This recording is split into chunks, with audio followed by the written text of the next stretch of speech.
Hola mis queridos amigos. Hello my dear friends and bienvenidos de nuevo to Elaborations with SchellingtonGrin. I am your host Ava and today is November 1st, the start of a new month. I cannot believe that we are only 2 months left in the year and what a year it has been. As we step into this new month, we also step into the soft light of Dia de los Angelitos, the Day of the Little Angels, which is a sacred day of remembrance within the celebration of Dia de los Muertos, where we honor the souls of passed on loved ones, and specifically for today, the souls of the children who visit us in spirit, and the child within us who still believes in wonder, joy, and renewal. Now, before we dive into this episode, I want to invite you to take a deep breath with me. Breathe in and out. This episode might stir a few emotions, and that's okay. But this episode isn't meant to be heavy. It's meant to be comforting, heartfelt, and just a little joyful. You don't need to take notes for this one unless you would like to. I simply invite you to just lean in. Let these words wash over you while you move about your day. Maybe while you're tidying up, lighting your morning candles, or sipping something warm and comforting. For me, that's going to be some Mexican hot chocolate and some leftover horchata from last night, because we celebrated my birthday a little bit early and had a Halloween party at my house, and it was a very beautiful night. And I made homemade horchata, I made some red velvet cake, I still have some food left over, so we're going to be just kind of celebrating that today. And if you are commuting right now, please stay safe out there. And as always, obey all traffic and transportation laws, keep your eyes on the road, and your awareness grounded in the present moment. Because today we are exploring something sacred, the bridge between remembrance and rebirth. So, whenever you are ready, let's dive right into today's episode. So, Dia de los Muertos, or the Day of the Dead, is not just one day. It is a sacred cycle at the end of the year and a season of remembrance stretching from October 27th through November 2nd. Each day during this time holds its own meaning and its own spiritual resonance. Starting on October 27th with Dia de las Mascotas, the day that we honor our beloved animal companions, our four-legged family members who still love us and whose love still follows us, tails wagging, paw prints eternal. On October 28th is Dia de los Accidentados, which is a day to remember those who pass suddenly or violently. October 29th is Dia de las Almas Olvidadas, honoring the forgotten souls who have no one left to pray for them. October 30th, Dia de las Almas Solitarias, remembering those who left this world without family but who still deserve to be remembered and welcomed home. October 31st, Samhain, is also a day of preparation when the veil grows the thinnest and we set out candles, water, and even some pan de muerto, ready to receive the rest of our ancestors during this time. November 1st, today, is Dia de los Angelitos, which is the Day of the Little Angels, where we welcome the souls of the children who visit us first, their energy light and playful and their spirits fluttering like those monarch butterflies. And November 2nd, tomorrow, and also my birthday, Dia de Difuntos and Dia de los Muertos, the final day where the adults arrive and the cycle of remembrance completes. Each of these days reminds us of one simple, profound truth. Death isn't the opposite of life. It is a continuation of love and rebirth. What I have always loved about Dia de los Muertos, especially ever since I started really celebrating it, is how it transforms grief into gratitude. It doesn't deny loss, it celebrates connection. And you see it in movies that honor this beautiful holiday. And two of my favorites are The Book of Life and, of course, Disney's Coco, which I will be watching a little bit this weekend. And, of course, crying snottily into a couple of Kleenex tissues. And then getting really happy when I sing along to some of the songs. But when I was younger, I didn't fully understand that. I knew that loss hurt and grief could feel endless. But something in me also knew that death was a transition. And I didn't know how I knew that back then. I just knew when I was a kid. I was never really afraid to be introduced to death. There were ways in which I didn't understand it when I was, of course, very young. But then I started to really realize it as I got a little bit older. And then, of course, when I was a teenager, I got into the whole macabre and the Gothic elements and everything like that. But as I have grown older still, I have realized that remembrance is not reopening an old wound.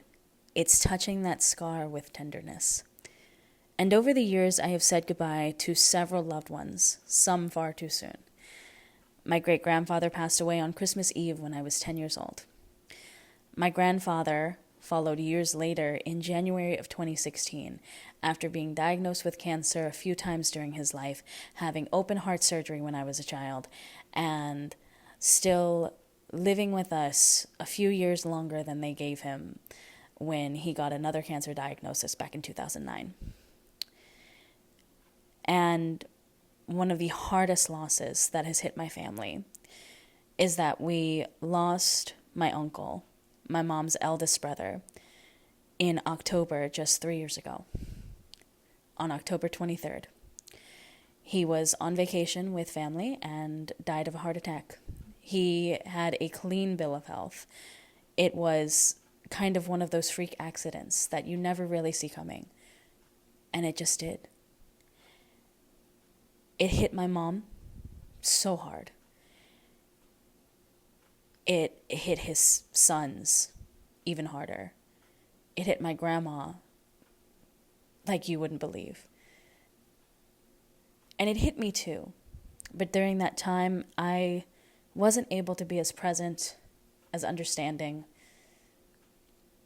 or as much of a shoulder for my family at that time as I should have been.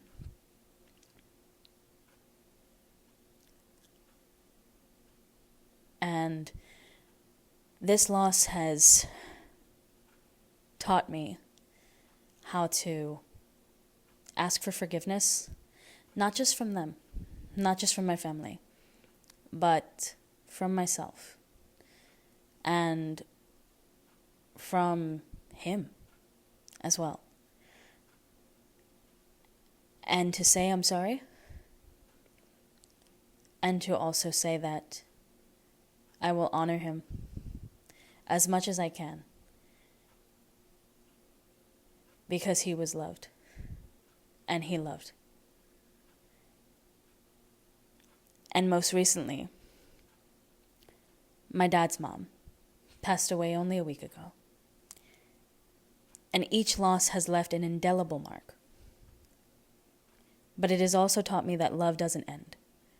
It transforms into memories, stories, laughter, recipes, traditions, and those tiny reminders that they're still with us in their own way. And when I light a candle, or I cook a meal that reminds me of them, or even whisper their names while I sip my café, that is remembrance. That is sacred connection. And one of the things that helps me to remember my uncle especially is that I remember that he loved black and mild cigars. And I am getting one to put on my ofrenda.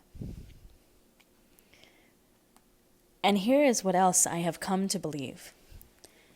Dia de los Muertos and Dia de los Angelitos is not just about honoring the children and the adults and the other loved ones who have crossed. It is also an invitation to reconnect with our own inner spirits, our own inner child, and the versions of ourselves that we have yet to be as well. On a day like today, Dia de los Angelitos, we are allowed to connect with that pure, curious, imaginative part of us who still believes in magic, who still wants to play, create, and dream without fear. So today I invite you to ask yourself, what would my inner child want to explore in this month of November?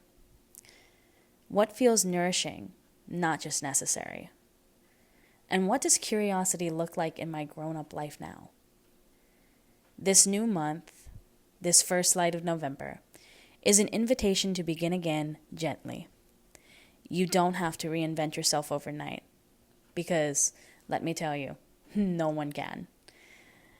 You just have to say yes to curiosity again, to softness and to wonder. And as you move through this weekend and into this next week, take a moment to honor those that you have loved and lost. You can light a candle for them, cook something that they loved, play their favorite music, or simply tell a story about them to someone who never got to meet them. Because every time you do, you are saying, I remember you. I still carry your light. And maybe, just maybe, they're whispering back that we remember you too. So wherever you are right now, pause and take in a deep breath and whisper these words. I begin again, not into perfection, but into peace. Because that is the energy of this season. Renewal, remembrance, and a love that outlives loss.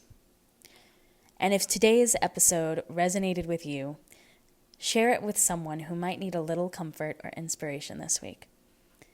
And as always, don't forget to subscribe to Elaborations with SchellingtonGrin for more reflections, rituals, and real talk every week.